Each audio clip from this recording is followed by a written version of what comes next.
오늘은 상담으로 또는 말씀 나눔으로 큰 유익이 있는 이야기는 아닌 말장난 같은 이야기를 좀 해보려고 합니다. 7월 28일 성령 강림 후 제10주 주일을 위한 말씀으로 열왕기하 4장 42절부터 44절 말씀을 가지고 효율적인 증식이라는 제목으로 말씀을 나눕니다. 만약 여러분에게 한 사람에게 해당되는 어떤 것이 있다고 칩시다. 이것을 필요로 하는 사람이 100명이라고 치면 이것을 어떻게 해야 하죠?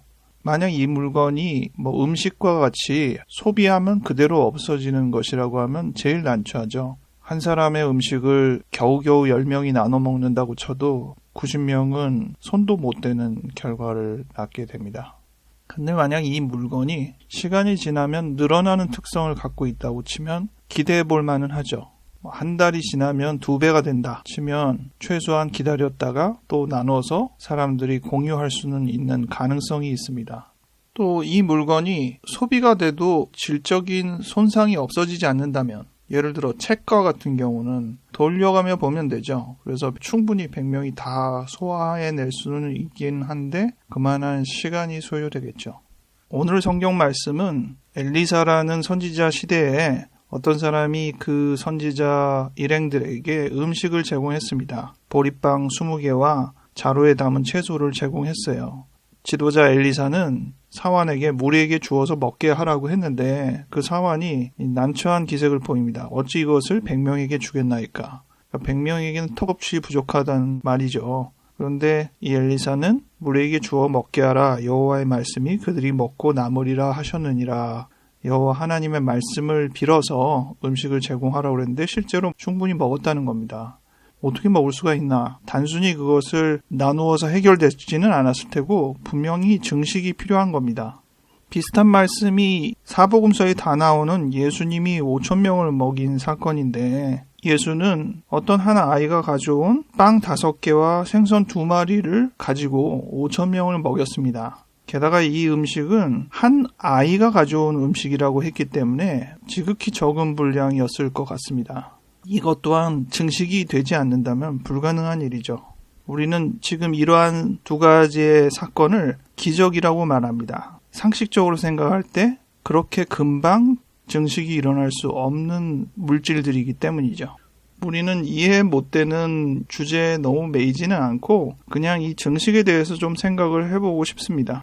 저는 제 에너지를 투자해서 무언가를 한다고 칠 때 상담보다 강의가 더 낫고 강의보다 책을 쓰는 게 더 낫다고 생각을 해왔습니다. 상담은 제가 시간을 들여 한 사람을 돕는 건데 강의는 똑같은 시간을 들여 여러 사람에게 한 번에 의미를 제공할 수 있고, 또 책이나 또는 강의를 파일로 편집해서 온라인으로 제공을 하거나 하면 훨씬 더 많은 사람이 지속적으로 도움을 받을 수 있습니다. 드리는 시간에 비해서 훨씬 더 효율성이나 증식이 상담보다는 강의가 낫고 강의보다는 책이 낫다는 것이죠.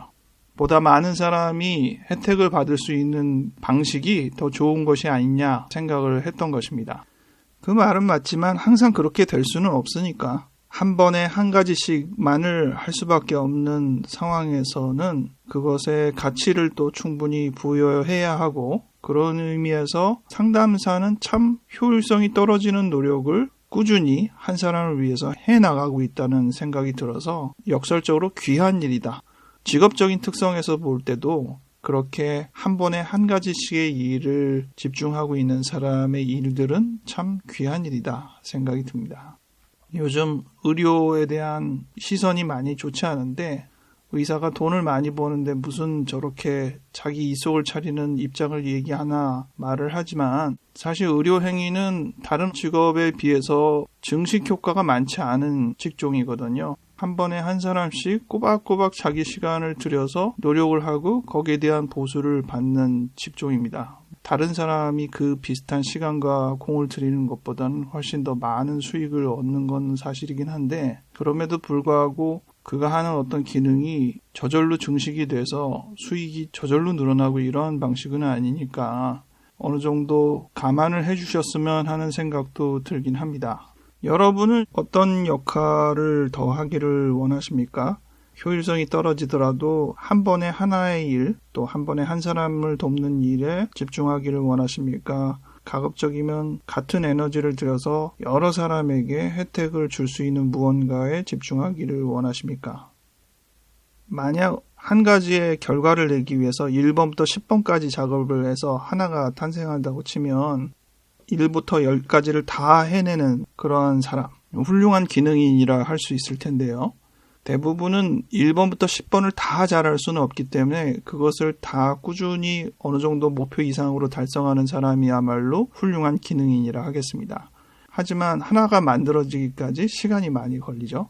그런데 이러한 과정을 편리하기 위해서 만들어내는 방식이 결국 공장식인 거죠. 한 사람이 하나의 일만 합니다. 10명이 다 역할을 나눠서 한 사람은 1, 한 사람은 2, 그래서 한 사람은 1의 일만 계속하고, 그래서 넘기면 또 한 사람은 2의 일만 계속하고, 그래서 1, 2, 3, 4, 5, 6, 7, 8, 9, 10까지 해서 결과물이 하나가 나옵니다. 그러면 한 사람이 1부터 10까지 해서 만드는 것보다 훨씬 빨라요. 그 한 사람은 전문 기능인에 비해서는 그 하나에만 집중하면 되기 때문에 기능적으로는 부족할지라도 그 하나만 잘하면 되니까 훨씬 다양하게 10명을 구성할 수 있습니다. 다만 생각해보면 그렇게 하다 보면 지루하겠죠.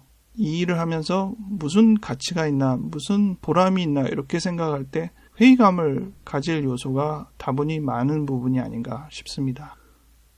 또 이 시드머니, 기본 투자 자체가 증식하고 번식하는 건 아니지만 비슷하게 늘어나는 방식을 제일 많이 취하는 것이 대출이나 후원이죠. 판을 키우는 겁니다. 작게 하는 것보다는 훨씬 더 많은 증식을 보일 수 있는 가능성이 높아지는 것이죠.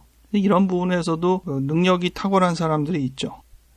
마지막으로는 그 단순 작업을 체계화하는 부분에서 요령이 있는 사람들이 있죠. 컴퓨터가 그런 기능을 많이 하잖아요.